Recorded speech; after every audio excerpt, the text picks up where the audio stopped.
Assalamualaikum warahmatullahi wabarakatuh, dan salam sejahtera untuk kita semua. Rear derailleur adalah komponen mekanis yang menggerakkan rantai dari satu sproket ke sproket yang lain.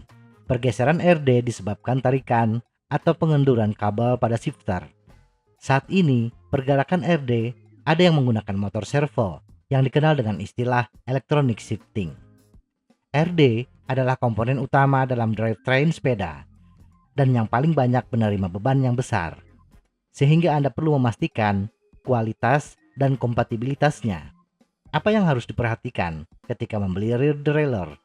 Mari kita lihat satu persatu.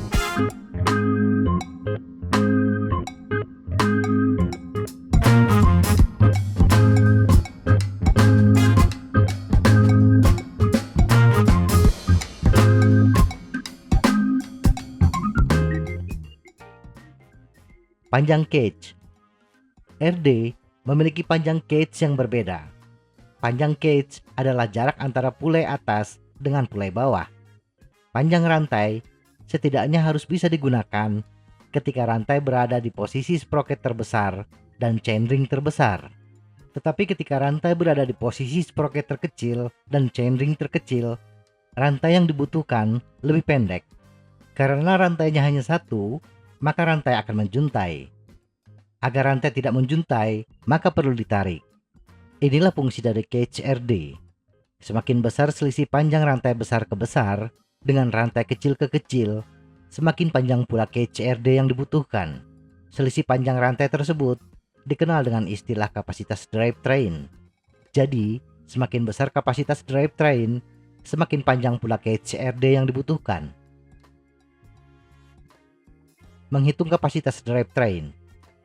Rentang gabungan total persneling pada sepeda Anda dikenal sebagai kapasitas drivetrain. Kapasitas drivetrain adalah penjumlahan selisih gigi kaset dengan selisih gigi crankset. Misalnya crankset 4422T dan kaset 3211T, maka akan memiliki kapasitas drivetrain sebesar 43T. Kapasitas drivetrain ini adalah salah satu variabel untuk menentukan panjang pendeknya cage RD. Disebut salah satu karena cage RD untuk road bike dan MTB berbeda. Dan di samping itu, panjang cage RD juga berbeda untuk merek yang berbeda. Contoh berikut adalah patokan awal panjang cage RD mana yang dipilih untuk kapasitas drivetrain tertentu. Untuk lebih detailnya, harus melihat spesifikasi dari RD masing-masing. Cage RD pendek atau SS untuk kapasitas drivetrain 27T, GS untuk kapasitas drivetrain 34T, dan SGS untuk kapasitas drivetrain 42T. Pengaruh cage RD. Cage RD yang panjang akan mengakomodasi rentang gear yang lebih luas, menjamin garis rantai lebih stabil dan tidak kendur.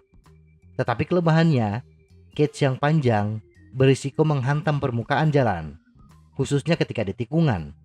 Cage RD yang pendek cenderung memiliki perubahan gigi yang lebih cepat, lebih ringan, dan aman dari benturan.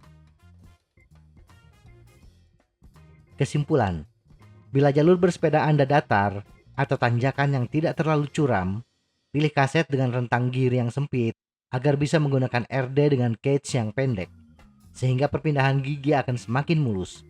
Bila jalur bersepeda Anda banyak tanjakan curam, tentunya harus menggunakan kaset dengan rentang gear yang lebar. Maka pilihlah RD dengan cage yang besar pula. Semoga informasi ini bermanfaat. Tetap sehat. Salam goes.